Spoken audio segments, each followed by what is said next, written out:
تعال نروح بقى لأكاديمية محمد السادس اللي طلعت نجوم كبار وطورت من شكل وأداء منتخبات المغرب، سواء في قطاع الناشئين أو الشباب أو الأولمبي أو حتى على المستوى الكبير. المغرب تطورت بصورة كبيرة جدا، يكفي إن هم رابع العالم وثالث الأولمبياد في يعني في أول مرة في تاريخ المغرب. كمان بقت الفرق الأقوى من حيث المستوى يعني في القارة الأفريقية. أكاديمية محمد السادس دي طلعت لعيبة جامدة جدا جدا، منهم طبعا يوسف نصيري راس حربة الأساسي اللي أحرز هدف في مرمى البرتغال في كأس العالم. كريم، كلمني على أكاديمية محمد السادس.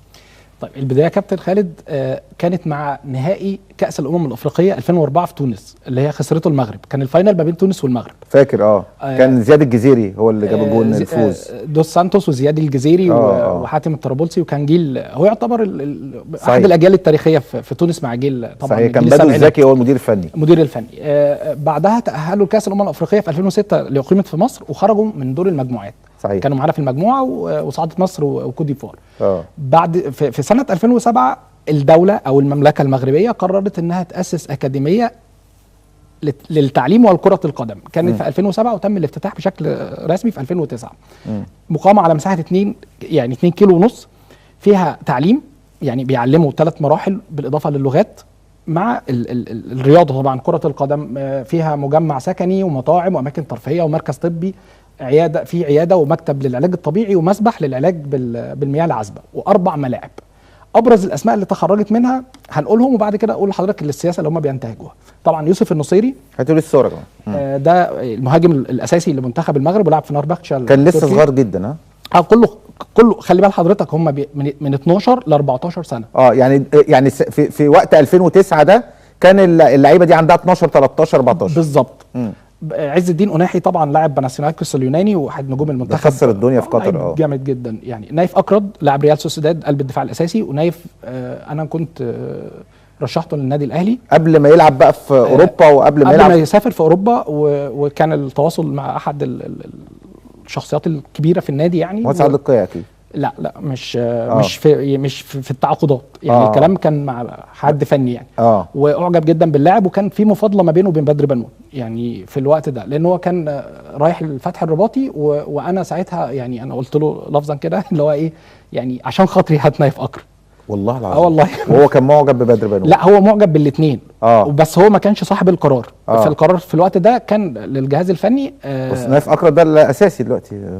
نايف اكرم لعيب وكان بالمناسبه كان بيلعب في الوقت ده في نص الملعب كمان يعني. كان ديفندر وسط ملعب مدافع وبيتم الحاجه ليه بالظبط ان هو كان لعيب كورته حلوه جدا وطويل طبعا. اكرم النقاش لاعب الجيش الملكي، واسامه طرجلين لاعب فاينورد الهولندي لاعب صغير. حمزه كوتون، احفظ الاسم ده، بيلعب في نيس. حمزه كوتون ده لعيب هيبقى مفاجاه للمنتخب المغربي. حمزه كوتون لسه ما راحش المنتخب، لسه صغير جدا. يعني 2006 يعني قد محمد السيد بتاع الزمالك بالظبط، بس لعيب جامد جدا يعني. وفي ياسين الخليفي ومحمد يونس الجزولي. محمد يونس الجزولي ده برضو واحد من المواهب المغربيه جزولي سمعت عنه. لاعب ريال بيتيس ممتاز. على فكره كان من ضمن المواهب دي لامين يامال. طبعا لامين يامال ده كان من ضمن المواهب المغربيه يعني بس ما عرفوش يستقطبوه للمغرب. برضو يعني احقاقا للحق ما كانش حد يتوقع الانفجار الكبير قوي بتاعه ده.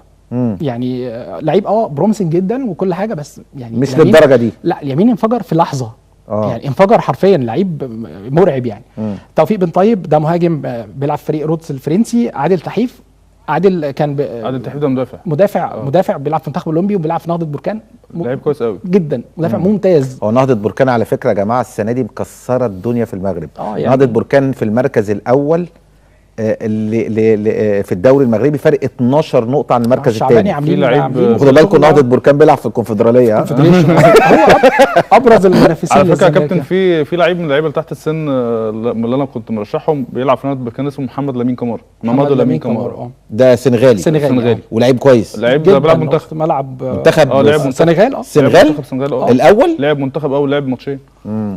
تمام. في كمان عمر صادق لاعب اسبانيول، وسيف الدين بوهيرة اللي هو كان مرشح للزمالك بيلعب في الوداد. امين زحزوح ابرز موهبه في الدوري المغربي اجمالا امين ممتاز برضه. لعيب ممتاز جدا. لا زحزوح ده لعيب، ما هو ده برضه بيلعب في خريج الجيش الملكي بالظبط، هو رقم 10 وقصير القامه كده، مش كبير لعيب قوي. ممتاز. لا ده احسن لعيب كره في المغرب هو ده برضه خريج من نفس الاكاديميه فعلا. وعادل ابقر، عادل ده بيلعب في ديبورتيفو الافيش، مدافع قوي جدا. الافيش ده في البرتغال. لا اسبانيا. سوري الافيش صح، سوري. وحمزه منديل ده واحد من الباكات الشمال التاريخيه في اخر حاجه بقى طبعا محمود بنتايج لاعب الزمالك الحالي خريج نفس الاكاديميه. دول ابرز الاسماء. بنتايج ده خريج اكاديميه محمد السادس. كابتن خالد الاكاديميه دي يعني 2024 لحد 2025 مخرجه 103 لاعب لاوروبا. 103 لاعب لاوروبا وبارقام. عارف مين اللي بيحاول يعمل القصه دي؟ ميدو في ذا ميكر. هو عامل اكاديميه كده ذا ميكرز وكده، بيحاول يعمل القصه دي. بس يا كابتن خالد خلي بالك، هي القصه دي يعني عايزه دوله. انا زي ما انا بدات الكلام مع حضرتك قلت لك ده مشروع دوله. افراد مهما كان انت هتصرف عليها لازم دعم دوله. مش فيها كلام.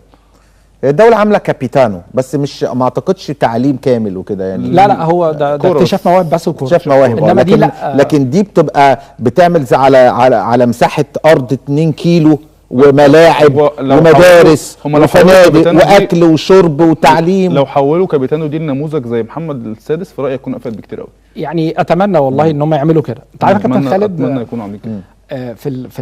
في الاكاديميه دي بيعلموهم 3 لغات اساسيه. يعني 3 لغات اساسيه: انجليزي فرنساوي ايطالي. لا والله دول اساسيين معاهم. بعد كده بيبداوا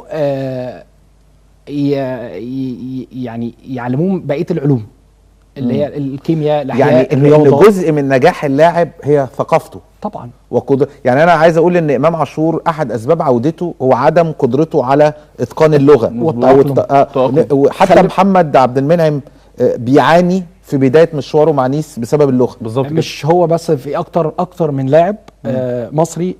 ابرزهم بالنسبه لي انا احمد مصطفى، لاعب فريق مودرن حاليا. احمد مصطفى من اوائل اللعيبه اللي احترفت في سن صغيره برضو مؤخرا. يعني انا بتكلم بلجيكا تقريبا. في بلجيكا بالظبط.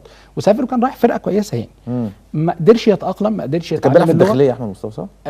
لعب في الداخليه شويه. لعب في الداخليه. هو كان في بتروجيت لما احترف. يعني انا فاكر الفتره بتاعته كان في بتروجيت وراح السعوديه عشان كان هو عنده مع جنسيه مزدوجه. بالظبط. يعني بيتعامل كان هو لاعب سعودي وحاليا في مودرن.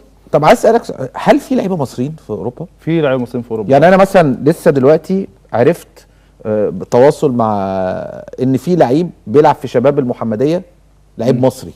لا كتير. بيلعب في الدوري المغربي. يعني ما حدش يعرف القصه دي. النهارده كمان اول مره اعرف ان في اكتر من 50 لاعب مغربي بيلعب في الدوري الليبي. احنا عندنا حوالي 10 لعيبه بيلعبوا في الدوري الليبي. ولعيبه معروفه يعني. عمرو موسى بتاع عمرو موسى اللاعب المصري. انا بتابع لعيب مصري روماني بيلعب في الدوري الروماني اسمه عمر الصاوي. لعيب كويس قوي جدا. لعيب كويس جدا ومش معروف في مصر خالص.